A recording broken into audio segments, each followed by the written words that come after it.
సమాజంలో ఆడ మగ ఇద్దరు ఉంటారు. ఆడ మగ కాకుండా థర్డ్ జెండర్గా ఉండేవాళ్ళు కూడా ఉంటారు. సమాజం ఆడను గుర్తిస్తుంది, మగను గుర్తిస్తుంది, కానీ థర్డ్ జెండర్ను గుర్తించడానికి చాలా ఇబ్బంది పడుతూ ఉంది. సమాజంలో రకరకాల మనుషులు ఉంటారు కాబట్టి ఒకరి గురించి ఒకరు పట్టించుకోవడం, వాళ్ళ గురించి ఆలోచించడం చాలా తక్కువగా చెప్పొచ్చు. కానీ ఈ సమాజంలోనే మనుషులుగా జీవిస్తూ అనేక రకాల ఇబ్బందులు పడుతున్నటువంటి ఈ థర్డ్ జెండర్ను ప్రభుత్వం గుర్తించాలి.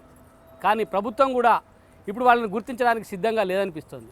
ఎందుకంటే సుప్రీంకోర్టు లాంటి ఉన్నత న్యాయస్థానం ఇచ్చిన తీర్పులను కూడా ఇక్కడ ప్రభుత్వాలు అమలుపరచడం లేదు. అలాంటి థర్డ్ జెండర్కి సంబంధించినటువంటి చాలామంది ఇక్కడ మనతో ఉన్నారు. సమాజంలో వాళ్ళు పడుతున్నటువంటి ఇబ్బందులు ఏంటి, అసలు వాళ్ళు థర్డ్ జెండర్గా మారడానికి వచ్చినటువంటి జెనెటిక్ ప్రాబ్లమ్స్ ఏంటి, ఆ జెనెటిక్స్ ప్రాబ్లమ్స్ మీద ఇప్పటికైనా కేంద్ర ప్రభుత్వం కానీ రాష్ట్ర ప్రభుత్వం కానీ ఏమైనా అధ్యయనం చేసిందా, ఈ ప్రాబ్లం ఎందుకు వస్తుందో తెలుసుకుందా అనే విషయాలు కూడా ఆలోచించాల్సినటువంటి అవసరం ఉంది.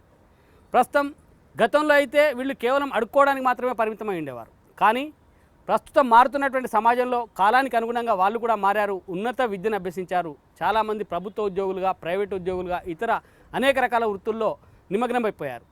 అలా వృత్తిలో నిమగ్నమైపోయి తమకున్న లోపాన్ని మర్చిపోదామన్న సభ్య సమాజం వారిని మర్చిపోకుండా చేస్తున్నటువంటి పరిస్థితి ఇక్కడ మనకు కనబడతా ఉంది.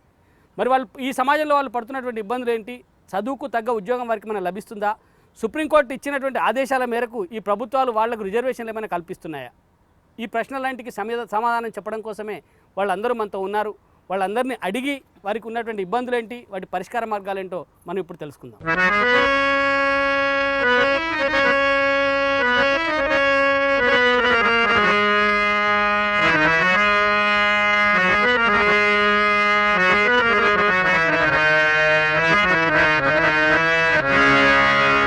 తెలంగాణ రాష్ట్రంలో అత్యధికంగా హిజ్రాలు లేదా నపుంసకులు లేదా ప్రభుత్వం చెప్పినటువంటి కొత్త పేరు థర్డ్ జెండర్ ఏదైనా కావచ్చు, వాళ్ళ జీవన విధానం చాలా ఇబ్బందికరంగా ఉంటుంది. ఈ సభ్య సమాజం నుంచి దూరంగా ఉన్నట్టుగా ఉంటుంది. తెలంగాణ ప్రాంతంలో అత్యధికంగా ఈ థర్డ్ జెండర్ నివసించేటువంటి ప్రాంతం, ఉండేటువంటి ప్రాంతం వరంగల్. వరంగల్లోని హనుమకొండ ప్రాంతం లేదా వరంగల్ స్టేషన్ అనుకోవచ్చు, హనుమకొండ స్టేషన్ అనుకోవచ్చు, ఏదైనా. ఈ వరంగల్లో వీళ్ళందరూ ఎక్కువగా రావడానికి గల కారణం ఏంటంటే ఇక్కడ ప్రధానంగా మొదటిసారి ఈ ప్రాంతానికి వచ్చి తమ వృత్తిని కొనసాగించినటువంటి గౌతమి మనతో ఉన్నారు. ఈ గౌతమి వల్లే ఇక్కడ ఈ మిగతా ప్రాంతాల నుంచి కూడా చాలామంది థర్డ్ జెండర్ పర్సన్స్ వచ్చి ఇక్కడ వాళ్ళ జీవనోపాధిని వెతుక్కుంటూ ఇక్కడికి వచ్చినటువంటి పరిస్థితి కనబడుతుంది.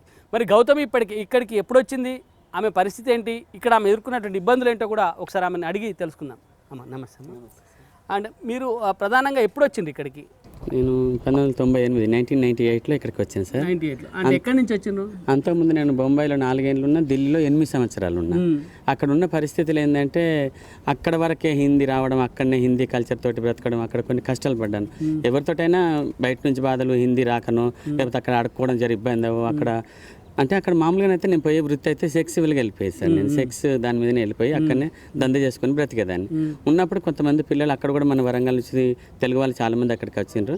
వచ్చిన తర్వాత ఏం జరిగిందంటే అక్కడ కొంత ఇలాక్ అనేది డివైడ్ అవుతుంది ఆ టైం లోపల. కొంచెం పోలీస్ అరేంజ్మెంట్స్ అక్కడ కూడా కొంచెం. ఈ ప్రాంతం ఈ జిల్లా నేను పుట్టింది వరంగల్ జిల్లా పరకాల మండలం, పరకాలే సార్ నేటివ్ ప్లేస్. అయితే నేనేం చేసిన, మా వరంగల్ పెద్దదే కదా, అక్కడ కూడా చాలా మంది బ్రతకొచ్చు కదా, సేమ్ ఈ ఢిల్లీలో సగమైనా కాకుండా పావు అంతా ఉంది, అక్కడ కూడా ఎడ్యుకేషన్స్ ఉన్నాయి, అక్కడ చదువుకున్న వాళ్ళు చాలా మంది ఉన్న దాతలు కూడా ఉంటారు కదా ఇక్కడ ఉన్నట్టు అని ఆలోచించుకొని ఒకదాన్ని నేను ఇక్కడికి రావడం జరిగింది సార్. ఇక్కడికి వచ్చిన తర్వాత ఇక్కడికి వచ్చినప్పుడు ఏంటంటే నేను 40 రూపాయల కిరాయితోటి ఉన్నా సార్ రూమ్లో. చిన్న రూము, రేకుల రూమ్లో 40 రూపాయల కిరాయితోటి నేను అక్కడ ఉండడం జరిగింది. ఆ 40 రూపాయల కిరాయి జరిగేటప్పుడు నాకు ఇక్కడ ఏం ఎక్కువ తెలియదు. కాకపోతే హిజ్రా అంటే ఇక్కడ భయంకరమైన వ్యతిరేకత. ఎట్లా అంటే రాళ్ళతోడు కొట్టడం, అరే కొజ్జోడను, చెక్కగా, ఇట్లాంటి కొన్ని సిచ్యువేషన్స్ ఎదుర్కొన్నాను ఇక్కడ. ఎదుర్కొంటుంటే కాకపోతే ఏం చేసేదాన్ని అంటే ఢిల్లీలో అయితే ఇలా దగ్గర తీసుకొని వీళ్ళు హిజ్రాలు, వీళ్ళు దేవునితో సమానం, మాతారాణులు అంటారు వీళ్ళని, అట్లాంటి కొన్ని అక్కడ ఉన్నాయి. మాతారాణి అని పిలవడం, ఇళ్ళలో పిల్లలు పుడితే తీసుకుపోవడం, అట్లాంటి కొన్ని అక్కడ జరిగినాయి. అంటే అక్కడైతే ఇలాగ ఉంటుంది, కానీ ఇక్కడికి వచ్చినాక ఇదేంది కల్చర్ ఈ విధంగా ఉందని కొంచెం భయపడ్డాను, చాలా వరకు భయపడ్డా. ఏడ్చాను, ఒక్కదాన్నే కదా అని ఏడ్చాను. ప్రధాన వృత్తి అడుక్కోవడమా లేకపోతే సెక్సువల్? లేదు సార్, అక్కడ అంటే ఇక్కడికి వచ్చిన అడుక్కోవడమే ప్రధాన వృత్తి సార్. కానీ అక్కడ పరిస్థితులు బాగాలేవు. ఢిల్లీలో మనకు ఎవరు తెలియదు, అక్కడ ఉన్న నార్త్ ఇండియన్ హిజ్రాస్ మాకు పరిచయం లేరు ఎక్కువ. అంటే ఇప్పుడు నార్త్ ఇండియన్ హిజ్రాస్ కానీ మన సౌత్ ఇండియన్ హిజ్రాస్ ఏదైనా హిజ్రాలకి ఇక్కడ ఇక్కడ ఉండే పరిస్థితి ఏంటి, నార్త్లో ఉన్న పరిస్థితి? నార్త్లో ఉండే పరిస్థితి ఏంటంటే అక్కడ ఇలాకాలు ఉంటాయి, ఏరియా ఉంటుంది, ఆ ఏరియాకు హిజ్రా ఉంటుంది. ఆ హిజ్రా పోయి ఆ ఏరియాలో అడుక్కొని, ఆ ఏరియాలో పిల్లలు పుట్టిన ఇండ్లు ఓపెనింగ్ అయినా షాప్స్ ఓపెనింగ్ అయినా తను పోయి అక్కడ అడుక్కోవడం, ఆ ఏరియాకు ఒక రాశి ఉంటుంది అన్నట్టు, దాన్ని బట్టి వాళ్ళు వెళ్తారు. కానీ మాకు అక్కడ యాక్సెప్ట్ లేదు మమ్మల్ని, లేకపోయే వరకు మాది కూడా పెద్దదే కదా, అక్కడ ఆ ఏరియా ఉన్న హిజ్రా పోయి ఆ ఏరియా నడుకొని ఆడుకోవచ్చు. ఇంకో ఏరియాలో అట్లా చాలా ఏరియా ఉంది ఢిల్లీలో. వృత్తిలాగా వాళ్ళకి అక్కడ వృత్తిలాగానే పోతారు వస్తారు. వాళ్ళు పొద్దున తయారైపోయి డాన్స్ చేసి బదాయిలు తీసుకొని, బదాయి అంటారు దాన్ని, అట్లా వాళ్ళు చేయడం, డబ్బులు తెచ్చుకోవడం, వాళ్ళ వృత్తిపరంగా తింటారు. కానీ మేము మాత్రం అక్కడ పోతే సెక్స్ ఒకటి అడుక్కోవడం ఒకటే, ఏది దుకాణాలు అడుక్కోవడం, అట్లాంటివి కొన్ని చేసినాం. సెక్స్ విధంగా కొంతకాలం పోయినాం. తర్వాత అదేం బాగాలేదు, ఇదే వృత్తి అయినా ఇదే అడుక్కోవడం, మా ఊర్లో అడుకోవచ్చు కదా అని వరంగల్ తెలంగాణ ఆంధ్రప్రదేశ్లో మరి తెలంగాణకు వచ్చే 2వ స్థానంలో పెద్ద రాష్ట్రం, పెద్ద జిల్లా కదా, వెళ్దామనే ఉద్దేశంతో 1998లో వచ్చింది. ఒక్కదాన్ని వచ్చింది సార్. దాని తర్వాత ఎట్లా ఇప్పుడు మీరు వచ్చిన తర్వాత మీరు మిగతా వాళ్ళందరూ మీ దగ్గరికి రావడం జరిగింది? ఫస్ట్ బొంబాయిలో ఉన్నప్పుడు మాకు కాలా గురువు అనండి, మా గురువును వీళ్ళిద్దరు తోటి బాయ్ గురుబాయిలు అంటే అన్నదమ్ముల్లాగా అన్నట్టు. అయితే అక్కడ బొంబాయిలో వ్యభిచారం చేయలేక ఆరోగ్యం మంచిగా లేదు, లేకుంటే ఎటు పోవాలి, వరంగల్కి పోవాలి. వరంగల్ పోవాలంటే వరంగల్ ఇంటికి రానియరు, అప్పటిదాకా ఇల్లు మొక్కమే చూడలే. ఇప్పుడు చెప్తారు కదా మళ్ళీ ఢిల్లీకి బతుకుదారు, ఢిల్లీలో ఉన్నది, ఇక్కడ ఎవరు ఆధారం లేదమ్మా, ఏడబోయి ఎక్కడ అడుక్కోవాలి అని అంటే ఢిల్లీకి పోయినాం. ఢిల్లీకి పోతే ఢిల్లీలో హిందీ వాళ్ళు ఉంటారు కదా, పలాను ఇప్పుడు ఏకశిల నగర్ ఉన్నదాను, వరంగల్ ఉన్నదనుకో, అక్కడ ఒక నాయక్ ఉంటుంది పెద్ద, ఆమె కింద ఉన్న వాళ్ళే బతకాలి, ఆమెకి ఇష్టం వచ్చిన వాళ్ళే బతకాలి. మేము ఇక్కడ నుండి పోయినాం అనుకో, మీరు సౌత్ నుండి వచ్చి మీరు తెలుగు వాళ్ళు, మీ ఊర్లో మీకు బతుకు తెరవు లేదా, మీ హైదరాబాద్ కానీ అక్కడ భరించలేక వాళ్ళకి సాకిరి చేయాలి 24 గంటలు. వాళ్ళ హిందీ వాళ్ళనేమో బాగా చూసుకుంటారు. మేము ఇక్కడ తెలుగు వాళ్ళం సౌత్ నుండి పోయినాం కదా, హైదరాబాద్ హేళన. తినే దగ్గర కూడా వాళ్ళు రొట్టెలు తింటారు, మేము అన్నం తింటాం. ఆ తినే దగ్గర కూడా మమ్మల్ని భేదాలు చేసుట్లా ఇక మేము అక్కడ ఉండలేక ఇక్కడికే వచ్చినాం. అమ్మ ఎట్లా ఇప్పుడు ప్రధానంగా నీతో పాటు ఈమె వచ్చింది, ఈ సిస్టమ్ ఎట్టుంది? ఇప్పుడు మీరు ఇక్కడ ఉన్న మిమ్మల్ని అమ్మ అంటుంది అంటే అట్లా ఈ సిస్టమ్ ఏంది అసలు? అంటే మేము ఫస్ట్ రిలేషన్ అనేది సంబంధం జరుపుకుంటాం సార్. ఎందుకంటే ఎవరైతే కొత్త వచ్చి మా దాంట్లో జాయిన్ అవుతుంది, మా దగ్గరికి వచ్చి మాట్లాడుతుంది అంటే తను ఎవరికి అయితే కోడలు అవుతావు, ఎవరికైతే కూతురు అవుతాను అనే విషయాన్ని ముందు ఆమెను అడిగినాక ఆమె ఎంపిక విధానాన్ని బట్టి ఆమె ఎవరైతే ఈమె నాకు అత్త కావాలంటే ఈమెకేస్తా, అమ్మ కావాలంటే ఈమె కావాలంటే ఈమెకేస్తా, ఇట్లా రిస్తా వేసి చెటాయి అని పెట్టుకొని మేమందరం కూర్చొని నేనే వేస్తాను. ఈ కులానికి సంబంధించి ఒక కులము, ఒక పెద్ద, దానికి సంబంధించి ఆ పెద్ద తీసుకున్న నిర్ణయం ప్రకారం వాళ్ళ దగ్గరికి వచ్చిన వాళ్ళందరినీ ఒకరికి అప్పచెప్పడం అనేది జరుగుతున్నది. అట్లనే ఈమె తరఫున వచ్చిన వాళ్ళు అంటే ఈ గౌతమి దగ్గరకు వచ్చిన ఇంకొక ఆమె తరఫున ఇంకొక ఆమె, ఇట్లా వచ్చినట్టుగా ఇక్కడ సమూహంగా చూస్తే మనకు చాలామంది కనబడతా ఉన్నారు. వీళ్ళ ఇంకా ఎవరున్నారు, వాళ్ళు ఏ రకమైనటువంటి పరిస్థితుల్లో ఉన్నారనేటువంటి విషయాలు కూడా తెలుసుకుందాం. అమ్మ చెప్పండి, నీ పేరేంటి? నా పేరు లైలా అండి. నేను MA సోషియాలజీ కంప్లీట్ చేశాను. నేను కూడా మా గురువు గౌతమి గారి ద్వారా నేను ఇక్కడ ఉండడానికి, ఇంతకుముందు ఢిల్లీలో ఉండేదాన్ని. అక్కడ తను చెప్పినట్టుగా మేము కూడా సెక్స్ వర్క్ చేసుకుంటున్న టైంలో ఆ వివక్ష అనేది బాగా ఉండేది మా మీద. ఆ వివక్షని తట్టుకోలేక, వాళ్ళు చెప్పినట్టుగా మేము చేయలేక ఇబ్బంది పడడం వలన మా వాళ్ళు ఇక్కడ ఉంటున్నారనే ఉద్దేశంతో మా గురువు దగ్గరికి రావడం జరిగింది. ట్రాన్స్జెండర్ అనొచ్చా మీరు? ట్రాన్స్జెండరా మీరు? ఏ సార్ అంటే ఇప్పుడు మామూలుగా లోకల్గా ఎవరికి ఖచ్చితంగా వీళ్ళని ఈ పదంతో పిలవాలనేది ఎక్కడ టెక్నికల్ వర్డ్ అయితే ఇప్పటివరకు ఎక్కడ లేదు. కాకపోతే ఫస్ట్ నుంచి మమ్మల్ని తెలుగులో హిజ్రాలు అనేవాళ్ళు. ఆ హిజ్రాళ్ల పదాన్ని కాస్త టెక్నికల్ వర్డ్స్ తీసుకొచ్చినప్పుడు ఈ ప్రాజెక్ట్ లెవెల్లో ఈ ప్రాజెక్టులు పనిచేసే క్రమంలో మమ్మల్ని ట్రాన్స్జెండర్ అనడం స్టార్ట్ చేశారు. ఇది కొంచెం అంటే ఇంగ్లీష్ వాళ్ళు వచ్చినప్పుడు, మనకు విదేశీయులు వచ్చినప్పుడు వాళ్ళ ముందు ప్రజెంటేషన్లో ఈ వర్డ్ని యూజ్ చేయడము, ఇది కాస్త అది పబ్లిసిటీలోకి వచ్చింది. రియల్గా చెప్పాలంటే మేము హిజ్రాలుగానే ఎక్కడైనా మేము చెప్పుకుంటాము. హిజ్రాల్ అనే మా కల్చరు, మా విధానము, మా పద్ధతి అంతా కూడా ఒక డిఫరెంట్ కాబట్టి, మాది ఒక కమ్యూనిటీ కాబట్టి మా కమ్యూనిటీ కల్చర్ ప్రకారం మేమంతా హిజ్రాలుగానే పిలువబడతాము. నా పేరు రంజిత అండి. నేను పుట్టి పెరిగినంత ఇక్కడ, కానీ హాస్టల్లో చదువుకునేది. హాస్టల్లో చదువుకున్నప్పుడు అబ్బాయిలతో చాలా హరాస్మెంట్ అనేది బాగా జరిగేది నాకు. అలా జరుగుతున్నప్పుడు నన్నే ఇలా పుట్టించాడా దేవుడు. చిన్నప్పటి నుంచి నేను అంటే ఆడపిల్లలాగా ముగ్గులు వేయడము, లేకుంటే హాస్టల్ ఏదైనా ఫెస్టివల్స్ అయినా కానీ నేనే కల్లాపు జల్లి ముగ్గులు వేయడము, ఇలాంటి అన్ని కోరికలు నాకు ఎక్కువగా ఉండేది. అబ్బాయిలను చూస్తే కూడా ఫీలింగ్స్, అంటే కొంతమంది అమ్మాయిలను చూస్తే అబ్బాయిలకు ఫీలింగ్ అవుతుంది కదా, అట్లా నాకేమో అబ్బాయిలను చూస్తే ఫీలింగ్ ఉండేది. అరే నాకెందుకు ఇట్లా వస్తుంది, నా మైండే ఇట్లా ఎందుకు ఉందని చిన్నప్పుడు చాలా ఏడ్చేదాన్ని. ఏడుస్తుంటే కూడా బాధపడుతుండేది. ఇంకా నాలాంటి వాళ్ళు 2-3 ఉండేవాళ్ళు. వాళ్ళతో ఫ్రెండ్షిప్ చేసుకుంటూ మాట్లాడుకుంటూ అట్లా క్లోజ్గా ఉండేవాళ్ళం. ఉన్న తర్వాత కూడా ఇక ఇట్లా అట్లా అని చెప్పేసి బోర్డుల మీద ఎక్కించడం, చదువుకునే కొంతమంది అబ్బాయిలు ఉంటారు కదా, వాళ్ళందరూ స్కూల్లో ఫలాని వ్యక్తి ఇట్లా నైట్ ఇట్లా జరిగింది ఇట్లాంటివన్నీ బోర్డుల మీద ఎక్కించేవాళ్ళు. ఎక్కించినప్పుడు బాయిలో పడి చనిపోవాలని కూడా అనుకున్నాను. ఈ సిస్టంలో సార్ మీతోనే ఆగిపోలేదు సార్, ఇంకా జెనెటిక్ ప్రాబ్లమ్స్ తోటి చాలా మంది ఈ రకంగా వస్తున్న వాళ్ళు ఉన్నారు. ఇప్పుడు అట్లాంటి వాళ్ళు ఎవరైనా మీకు తారసపడుతున్నారా? అట్లాంటి వాళ్ళు ఎవరైనా ఉంటే వాళ్ళకి మీరు ఇచ్చే సజెషన్స్ సార్ మేము మాలాంటి వాళ్ళకి ఏం చేస్తున్నామంటే సార్ మాకు ఇలా చెప్పేవాళ్ళు లేరు. 20 ఏళ్ళ కింద 25 ఏళ్ళ కింద మాకు చెప్పేవాళ్ళు లేరు. కానీ ఇప్పుడు మేము నేర్చుకున్న దాన్ని ఇప్పుడు వచ్చే జనరేషన్ వాళ్ళకి మాత్రము మేము దాదాపుగా వాళ్ళని మార్చడానికి, వాళ్ళ మైండ్ని మార్చడానికి ప్రయత్నం చేస్తున్నాం సార్. ఇప్పుడు ఈమె చెప్పినట్టుగా బావిలో పడి చనిపోదాము, ఆత్మహత్య చేసుకుందాం అనేటువంటి పరిస్థితి. అంటే ఆత్మహత్య చేసుకుందాం అనేటువంటి పరిస్థితి నుంచి ఇంకెవరు ఈ రకంగా కాకుండా చూస్తాననేటువంటి ఆత్మస్థైర్యం ఒక మిత్రుడి నుంచే వచ్చింది, ఆ సొసైటీ నుంచి వచ్చింది. అంటే కాపాడగలరు, నన్ను రక్షించగలరు, మనలాంటి వాళ్ళు చాలామంది ఉన్నారని తెలిసినప్పుడు సంఘటిత శక్తి ఒకటి వస్తుంది. ఆ శక్తి నుంచి బతకాలనేటువంటి జిజ్ఞాస, మనం కూడా బతికించాలనేటువంటి ఆసక్తి నెలకొన్నది.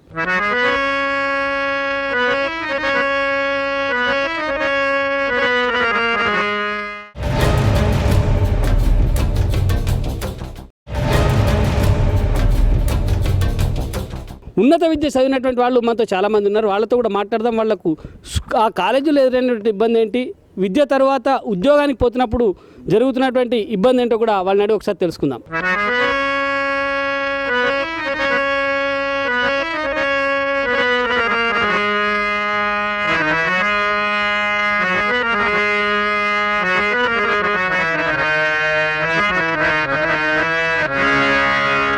ఏం చదివారు ఇప్పుడు మీరు? నాది హోటల్ మేనేజ్మెంట్ అయిపోయిందండి. నేను 4 years వర్క్ చేశాను ఎక్కడ? సింగపూర్లో. 2005లో నేను రిటర్న్లో వచ్చాను. వచ్చిన తర్వాత నాకు కూడా ఇలా ఉంటారని తెలియదు. నాకు ఒక అన్ఎక్స్పెక్టెడ్ ట్రైన్ జర్నీ ద్వారా తెలిసింది. నా ఫీలింగ్స్ ఏముండంతో ఒకరిని అడిగాను అనమాట, ఇలా ఇలా అంటే చెప్పేశారు. అప్పుడు నేను వచ్చాను. ఇప్పుడు కూడా అసలు నాకు ఇవి లైవ్వుడ్ లేక ఈ కంపెనీస్ బెగ్గింగ్ జరుగుతుంది.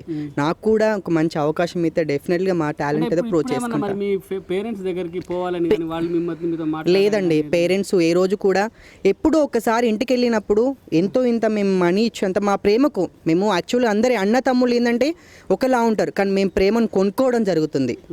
ఒక అమ్మాయి కావాలి అంటే ఖచ్చితంగా ఒక ప్రేమను కొనుక్కోవాలి. సిస్టర్ మాట్లాడుతుందా ఒక ప్రేమను కొనుక్కోవాలి. అంటే మా ప్రేమను వేలాలు వేస్తున్నారు, కానీ అలాంటి ప్రేమను చాలా దూరమే. కానీ అన్ని ప్రేమలు మాకు ఇక్కడే ఉన్నాయి. రీసెంట్గా నేను ఒక జాబ్కు అప్లికేషన్ పెడితే నువ్వు అబ్బాయిలా రా అన్నారు. నాకు అబ్బాయిలా నచ్చని జీవితాన్ని నేను వదులుకొస్తూ ఇలా వచ్చాను. నేను అబ్బాయిగా రానని చెప్పేసి రిజెక్ట్ చేశానండి. నాది స్టాఫ్ నర్స్ అయిపోయింది JNM.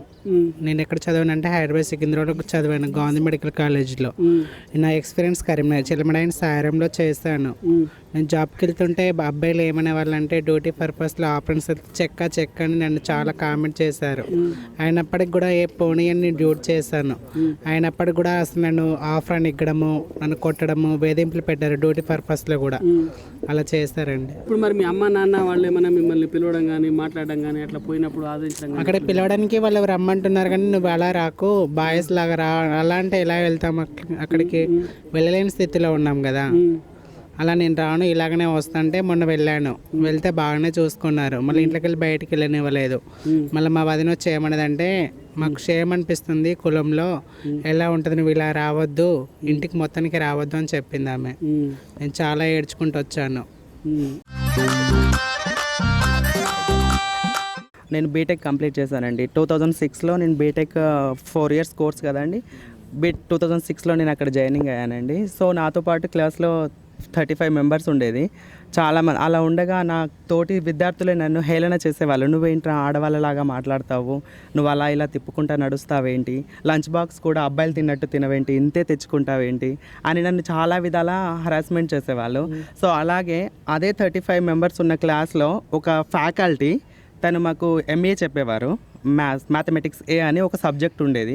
ఆ సబ్జెక్ట్ చెప్పే ఫ్యాకల్టీని నన్ను ఒక రోజు ల్యాబ్లో డైరెక్ట్ ఇట్లా చేయి పట్టుకొని, నువ్వు అదో రకంగా ఉన్నావేంటి, నాతో వస్తావా అని అడిగాడండి. సో నేను అదే రోజు అక్కడ చాలా బాధ వేసి నేను చాలా ఏడవడం కూడా జరిగింది అక్కడ. అట్లాంటి సిచ్యువేషన్స్ కూడా నేను ఎదుర్కొన్నా. సో నేను ఇంటికి వెళ్ళాక కూడా ఉండలేకపోయానండి. అప్పటికి మా వాళ్ళు మ్యారేజ్ చేస్తాం, అది ఇదే, మా మేనమామ కూతురు ఉంటే ఆమెతో మ్యారేజ్ చేస్తామని చెప్పడం జరిగింది. సో యాక్చువల్లీ నేను అప్పటికే నటిస్తూ వచ్చాను. సో యాక్ట్ చేస్తూ వచ్చాను, కానీ ఇంకా నా వల్ల కాలేదు. ఇంకా మ్యారేజ్ విషయంకి వచ్చేసరికి ఒక అమ్మాయి జీవితాన్ని, నా లైఫ్ ఏంటో నాకు తెలుసు, ఒక అమ్మాయి లైఫ్ని నేను అది స్పాయిల్ చేయకుండా ఉండడానికి నేను ఇంట్లో నుండి చెప్పకుండా వచ్చేసానండి. ఒక సైకియాట్రిస్ట్ దగ్గర కూడా తీసుకెళ్లారు వాళ్ళు. ట్రీట్మెంట్ చేస్తే తను చెప్పాడు, నువ్వు ఈ విధంగా ఎందుకు ఉంటున్నావు అంటే నేను తనకు చెప్పాను, సార్ నేను ఈ విధంగా నాకు అమ్మాయిలకు ఆలోచనలు ఉన్నాయి, ఆ విధంగా అని చెప్తే నేను ఒక 1 monthలో నేను మారుస్తాను అని చెప్పి తను చెప్పాడు. అప్పుడు నేను అన్నాను, సరే సార్ అలా మారుస్తే నాకు ఇష్టం లేదని కాదు, నా లోపల ఆలోచనలు అమ్మాయి ఆలోచనలు వెళ్ళిపోతే నాకు కూడా ఓకే, పేరెంట్స్తో ఉండాలని నేను అనుకుంటున్నాను. బయట సమాజంలోకి వెళ్ళి అవమానాలు ఆ విధంగా పడడం కంటే ఈ విధంగా ఉండడం బెటర్ సార్, మార్చండి, 1 month కాకపోతే 2 months తీసుకోండి అని చెప్పి సార్కు చెప్పాను. ఆ తర్వాత నాకు ఇంజెక్షన్స్ అని టాబ్లెట్స్ అని ఏదేదో చేశాడు.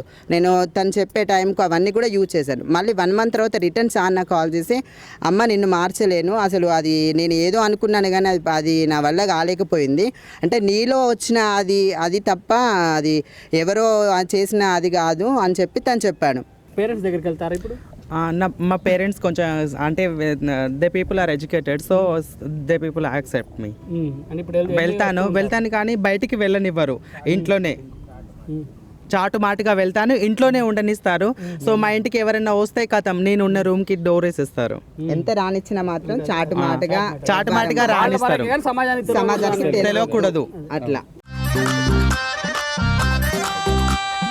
మీ పేరేంటండి? నా పేరు స్నేహ అండి. నేను ఎంఏ సోషాలజీ కంప్లీట్ చేశాను. నేను 2011లో అది పూర్తి చేశాను. కానీ నాకు ఎలాంటి అవకాశాలు అంటే ఏం లేవు సార్. నేను చాలా చోట్ల నేను ఉద్యోగ అవకాశాల కోసం సర్టిఫికేట్స్ పట్టుకుని వెళ్ళిన సందర్భాలు ఉన్నాయి. అక్కడికి వెళ్ళినా కూడా నువ్వు హిజ్రావి, నువ్వు ఎలా చేస్తావమ్మా, ఇక్కడ చేయలేవు, ఇంతమంది 100 మంది మధ్యలో నువ్వు ఒక్కదాన్ని జాబ్ చేయలేవు అని చెప్పేసి అని పంపే సందర్భాలు ఉన్నాయి, చాలా ఉన్నాయి సార్. ఆన్లైన్ ద్వారా నేను చాలా ఉద్యోగ అవకాశాలకి అప్లై చేసుకుంటే ఆన్లైన్లో కూడా మేల్స్ ఫీమేల్స్ ఉన్నాయి కానీ అదర్స్ అనే కాలం లేదు.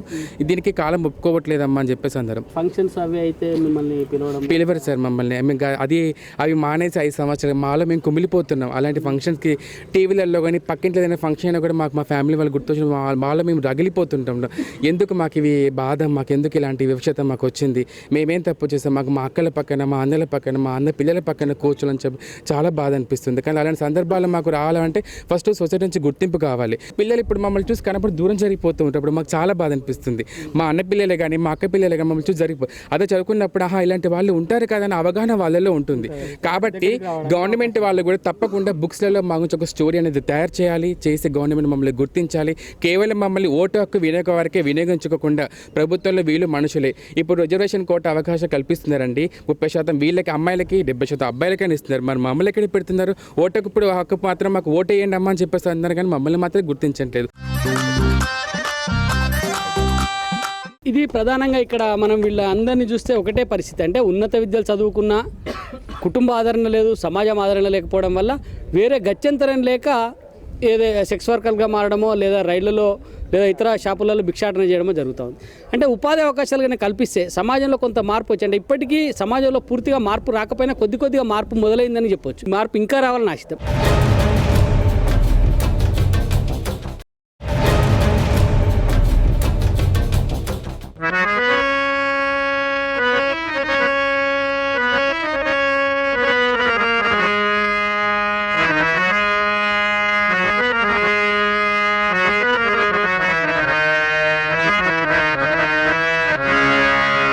వీళ్ళు రైళ్లలో ఆడుకుంటున్నప్పుడు అనేక రకాల ఇబ్బందులు, 1 కాదు 2 కాదు చాలా, అంటే పోలీసులే వీళ్ళ చేతుల్లో డబ్బులు పెట్టి ఈ డబ్బులు గుంజుకున్నారని చెప్పి వాళ్ళను స్టేషన్లోకి తీసుకుపోయి అరెస్ట్ చేసి నానా ఇబ్బందులు పెట్టినటువంటి సంఘటనలు ఎన్నో ఉన్నాయని చెప్తున్నారు. మరి ఆ సంఘటనలు ఎందుకు జరిగాయి? ఆ సంఘటనలు జరిగినప్పుడు వీళ్ళ పరిస్థితి ఏంటో ఒకసారి వీళ్ళ లీడర్స్ ఇక్కడ ఉన్నారు, వీళ్ళకి సంబంధించిన వాళ్ళు చాలా మటుకు రైళ్లలో వెళ్ళినప్పుడు కానీ ఇతరత సమస్యలు ఉన్నప్పుడు చాలా పోలీసులు ఇబ్బంది పెడతారని చెప్పి చెప్తారు. మెయిన్లీ వరంగల్లో వస్తే లైవ్లీవుడ్ అనేది ఏమీ లేకపోవడం వలన ఈ సెక్స్ వర్క్ ఇవన్నీ కూడా క్లోజ్ చేసుకొని అందరూ HIV అలాంటి ప్రివెన్షన్ వచ్చిన తర్వాత అందరం కూడా ట్రైన్లల్లో షాపులలో అడగడం, ఈ కల్చర్ మాత్రమే వరంగల్లో ఉంది సార్. అయితే ఇది కొంతకాలం క్రితం వరకు మమ్మల్ని ఎవరు ఏమీ అనలేదు. కానీ ఇప్పుడు ఈ మధ్యన రైల్వే పోలీసులు చూసుకుంటే ప్రతి చోట ఎవ్రీ స్టేషన్లో కూడా మనీ మేము అడిగేదే 10 రూపాయలు 5 రూపాయలు అడుకోవడానికి వెళ్తుంటే వాళ్ళు మమ్మల్ని మా నుంచి కూడా డబ్బులు ఆశించడము, డబ్బులు ఇవ్వకపోతే మీరు ప్యాసింజర్లను కొట్టారని, ప్యాసింజర్లను మీరు బలవంతంగా డబ్బులు లాక్కున్నారని తీసుకెళ్లి వాళ్ళ మీద అనవసరంగా కేసులు పెట్టడము. ఆ కేసులు పెట్టిన కాడికి కనుక మేము వెళ్ళి మాట్లాడడానికి లీడర్గా లేదా ఒక పేరెంట్స్ లాగా మేము వెళ్ళినప్పుడు అసలు మీరే వీళ్ళని ఇలా తయారు చేస్తున్నారు, మీరు చేపట్టి వీళ్ళని ఎంకరేజ్ చేస్తున్నారు, వాళ్ళు డబ్బులు సంపాదించుకొచ్చి మీకు ఇస్తారు, మీరు ఇలా చేయడం వల్ల వాళ్ళు సంఖ్య ఎక్కువ చేస్తున్నారు. వాళ్ళని జైలు వేస్తే అసలు 1 year వరకు తీయొద్దు, 2 years వరకు తీయొద్దు అని మమ్మల్ని కూడా మాట్లాడుతున్నారు. డబ్బులు పిల్లల దగ్గర అడుక్కున్న 10 రూపాయలు అడుక్కునే 200-300 ఉంటేనే వాళ్ళ డబ్బులు తీసుకొని పక్కన పెట్టి ఇవి ప్యాసింజర్ నుంచి లాక్కున్నారని వాళ్ళ మొబైల్ వాళ్ళ దగ్గర పెట్టి మీడియాను ముందు పిలిచి మీడియా ముందు పెట్టి పెద్ద హైలైట్ చేసి వీళ్ళు దొంగలు, ప్యాసింజర్ల నుంచి డబ్బులు లాక్కుంటారు, వీళ్ళు విచక్షణ రహితంగా ప్రవర్తిస్తారు, వీళ్ళు సమాజాన్ని చెడు చేస్తున్నారని రకరకాల పెద్ద పెద్ద వర్డ్స్తో మీడియాలో ఇవ్వడం వలన మేము బయట కూడా ఎక్కడ బతకలేని స్థితి. కనీసం మేము కిరాయిలకు ఉండే ఇండ్లల్లో కూడా ఎవరు మాకు కిరాయిలు ఇవ్వడం లేదు. ఎవరైనా ఇస్తారు అంటే అందరికీ 1000 రూపాయలకి ఇస్తే మాకు 3000కి ఇస్తామంటారు. తప్పనిసరి పరిస్థితి కాబట్టి మేము ఆ సిచ్యువేషన్లో తీసుకోవాలి. పిల్లలు ఒకవేళ రిమాండ్ అయిన కేసెస్ ఉంటే లాయర్ల దగ్గరికి వెళ్ళి మేము రిక్వెస్ట్ చేస్తే అందరికీ మామూలుగా 1000-2000తో హ్యాండిల్ చేసే ఈ కేసుని మాకు 10,000 అడుగుతున్నారు. అవన్నీ కూడా ఇప్పుడు పేరెంట్స్ సపోర్ట్ లేకుండా, ఎకనామికల్గా ఎలాంటి సపోర్ట్ లేకుండా బెగ్గింగ్ మీద ఆధారపడి బతికే మేము ఈ వేలకు 1000 తీసుకొచ్చి పోలీసులకి, లాయర్లకి ఈ అన్ని పే చేయాలంటే ఇంకా దీనస్థితికి వెళ్ళిపోతున్నాం. అసలే లైవ్లీవుడ్ ఏం లేదు. అడుక్కోవద్దని ఒకవైపు కౌన్సిలింగ్ ఇస్తున్నారు, అది మేమందరం రిసీవ్ చేసుకుంటున్నాం. మాకు మార్పు తెచ్చుకోవాలని ఉంది. చదువుకున్న వాళ్ళం ఉన్నాం, వేరే ఉద్యోగాలు చేసుకోవాలి, సొసైటీలో మేము కూడా రెస్పెక్టివ్గా బతకాలని ఉంది. దానికి మార్పుకు అనుగుణంగా వెళ్దామంటే మళ్ళీ అప్పులు పెరుగుతున్నాయి. లాయర్లకు కట్టలేక, ఈ పోలీసులకు ఇవ్వలేక ఈ అప్పులు పెరిగితే అవి నుంచి తెచ్చి కట్టుకోగలుగుతాం. అక్కడ మేము అమ్మాయిలాగా వెళ్ళినప్పుడు మమ్మల్ని రకరకాల అన్ని పాటలు మా ప్రమేయం లేకుండా టచ్ చేస్తారు. ఇది ఒరిజినలా, ఇది నకిలీయా, నీకు ఇవన్నీ ఎట్లా వచ్చినాయి, నువ్వు ఏ రకంగా వచ్చావు, నన్ను పట్టుకోవడం, సెక్సువల్ హరాస్మెంట్ కూడా చేస్తారు. ఆల్రెడీ ట్రైన్ ఎంప్లాయీస్ కూడా అంటే ఎంప్లాయీస్, ఎడ్యుకేటెడ్స్ కూడా మమ్మల్ని ఆ రకంగా అరెస్ట్ చేస్తారు. దాన్ని ఎంతవరకు భరించాలో అంతవరకు భరిస్తాం, అడుక్కుంటున్నాం కాబట్టి. కానీ దాన్ని అతిగా అయినప్పుడు మేము దాన్ని వ్యతిరేకించడం వలన వీళ్ళు గొడవ చేస్తున్నారు, మా మీద కొట్టడానికి వచ్చారు, మమ్మల్ని అది చేశారని వాళ్ళు ఎడ్యుకేటెడ్స్ కాబట్టి కంప్లైంట్ చేస్తున్నారు. ఇప్పుడు వాట్సాప్లని, 182 టోల్ ఫ్రీ నెంబర్లని అన్ని రకరకాల. కానీ ఎవరు వచ్చి డైరెక్ట్గా రిటర్న్గా కంప్లైంట్ ఇచ్చి పలానా వ్యక్తినే ఈ పని చేసింది అని ఎక్కడ కూడా మాకు ఇప్పటివరకు ఈ వరంగల్లో ఉన్న కేసులలో ఎక్కడ జరగలేదు. ఎవరైనా అలా చేస్తే మేమే చెప్తున్నాం పోలీసు వాళ్ళకి, మేమే డైరెక్ట్ తీసుకొచ్చి తప్పు చేసే వాళ్ళని మేము చెప్తాము. మీరు ఎవరైనా పలానా ట్రైన్లో పలానా టైంలో జరిగిందని చెప్తే ఆ ట్రైన్కి ఎవరు పోతారో మాకు తెలుసు కాబట్టి ఆ పిల్లల్ని మేము ముందు నిలబెడతాం. ప్యాసింజర్ ఎవరైనా వచ్చి ఈమె చేసిందని చెప్తే దానికి మేము పనిషబుల్, ఎవరైనా మేము వ్యతిరేకం కాదంటున్నాం. ఇప్పుడు ఈ 3rd జెండర్ అనే సర్టిఫికేట్ ఒకటి కావాలంటున్నారు కదా, ఆ సర్టిఫికేట్ ఎట్లా మీకు ఏ రకంగా ఇస్తున్నారు? సర్టిఫికేట్ తీసుకుంటే ప్రాసెస్ ఏంది? మెయిన్గా మేము ఏమడుగుతున్నామంటే మమ్మల్ని సపరేట్ జెండర్ అనేది ఇంతవరకు నాల్సా జడ్జిమెంట్ ఇచ్చి 2 సంవత్సరాలు కంప్లీట్ అయినా కానీ అది ఏ స్టేట్లో ఇంతవరకు ఇంప్లిమెంట్ చేయలేదు. దయచేసి ఈ తెలంగాణ స్టేట్లో అది ఇంప్లిమెంట్ చేసి మా అందరికీ లైవ్లీవుడ్ కల్పించాలి.